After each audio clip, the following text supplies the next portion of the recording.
जो भी आता है ना बोलता है पैसे दे दो, हम बोलते हैं कि पैसे नहीं है, थप्पड़ मार देता है। पर क्या ही फर्क पड़ेगा है? किसी को माफ नहीं करूंगा। और रही बात कर्जे की ना भैया, तो मैं पैसे लेकर आया हूँ। मैंने इतने पैसे कमा लिए हैं भाभी कि मैं आप सबके कर्जे उतार दूंगा। और अब आप लोगों को ये गरीबी की जिंदगी जीने की जरूरत नहीं है। भाभी मैं तो आपको कहता हूँ कि आप ये सब छोड़िए और मेरे साथ शहर चलिए। हम लोग शहर में जाकर अपनी एक नई जिंदगी बसाएंगे। आप हमारे सपने पूरे करेंगे? भूल गए क्या? आप ही वो इंसान थे जो हमारे सपने तोड़ कर गए थे। क्या करेंगे आप वापस? हमने गांव में जो बेइज्जती झेली है, आप वो वापस कर लाएंगे क्या? भाभी मैं मानता हूँ कि मैंने आप लोगों को बहुत तकलीफ दी है, बहुत दुख पहुंचाया है, और मैं आप लोगों को तकलीफ देना नहीं चाहता था। मैं तो बस अपनी जिंदगी संवारना चाहता था, पैसे कमाना चाहता था, शहर जाकर कुछ बनना चाहता था, अपने सपने सच करना चाहता था। भाभी बस बहुत हो गया,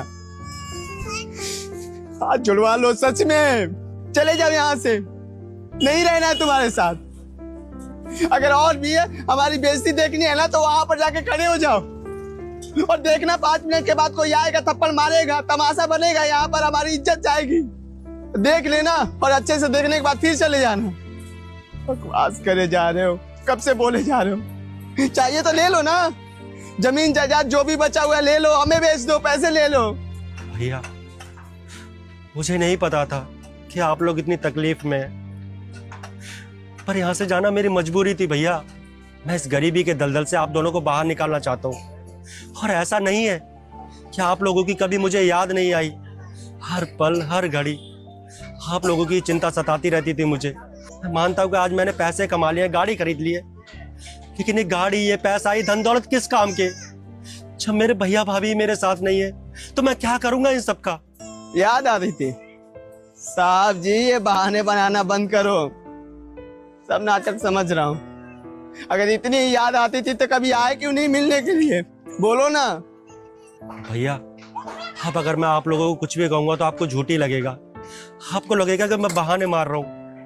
भैया ऐसी कोई घड़ी नहीं थी जिस समय मैंने आप लोगों को फोन करने की नहीं सोची। और मैंने आप लोगों को फोन सिर्फ इसलिए नहीं किया क्योंकि मैं आप लोगों की आवाज सुनकर टूट जाता और मैं वो सब छोड़कर आप लोगों के पास चला आता।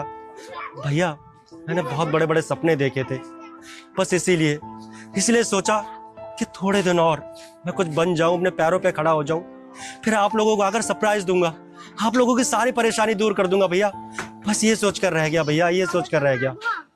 और भाभी अगर आप लोगों ने मुझे पराया कर ही दिया है तो मैं यहाँ पर रहकर क्या करूंगा? और जब मेरा इस दुनिया में है ही नहीं तो मैं जीकर ही क्या करूंगा? मैं चला जाता हूँ।